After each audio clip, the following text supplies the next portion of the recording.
So today we are going to talk about Streamlit. It's a Python-based framework using which you can build a web app within minutes. And you don't need to have any experience in front-end development. All you need is just Python. So let's see how we can build an app within few minutes. So as you can see, here's my VS Code, and I have a Streamlit folder open, which is empty. There's nothing in here. Let's open the terminal and install Streamlit. Okay, now Streamlit is installed, and let's create a file called main.python. The file is here, and let's write the code now. Code Streamlit as st, and now we want to create a page which will have one header, one main section, and a left nav. Let's just three things. So let's create a header section, main section,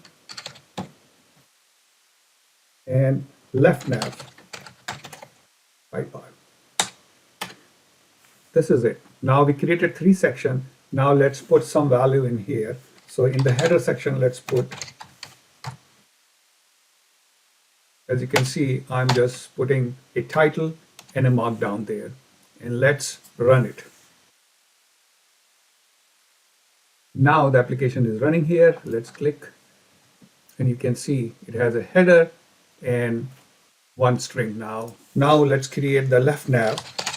So with left nav, this is the left nav, and let's go back to the web page, and you can see I am seeing this left nav happening here. Here's the menu. You can click on setting and click this run on save. So as you will keep changing, this will work. Now let's add some menu buttons in the left nav and do something into the main area. So here, let's put some buttons, st button, we can call it left nav, and with the button you can create a lambda on click, and we can say, let's say it this way, success, click another button, let's call it menu one, and say menu 2, save it, refresh it. Okay, start from here. You can see now the menus are added, and it's smart. All this, if I go and reduce the screen size, you see the left nav automatically is hidden. So a lot of intelligence is already made in the framework, which you don't have to do anything for it.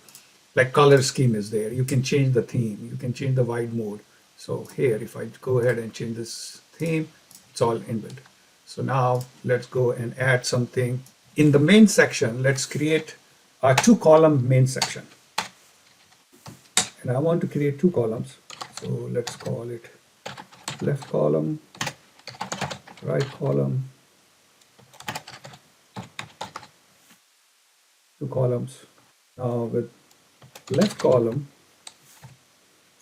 let's just say a markdown or a heading, header, say left column, right column, header, right column. Save it.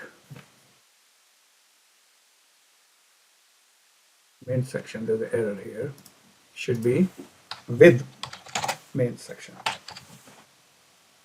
Now you can see there's a left column and right column. Now the last thing I would like to add, maybe some text boxes in the left column. Let's add a text column.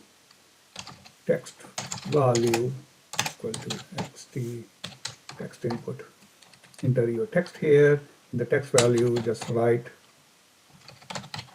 text value. So we just added a text box. Save it. Here's the text box. This is a test. So as you can see, you can build apps literally in minutes. And this app can be used for internal audience, for the DevOps scenario, or if you have any data you want to expose it to user, you can build this app. And today I just showed you text box and buttons, but you can add all kind of controls. If you go to their website for documentation, you can see here are the widgets you can add: button, radio button, select box, slider, input boxes, images, video, audio, columns, different columns, which we did just now, progress bar.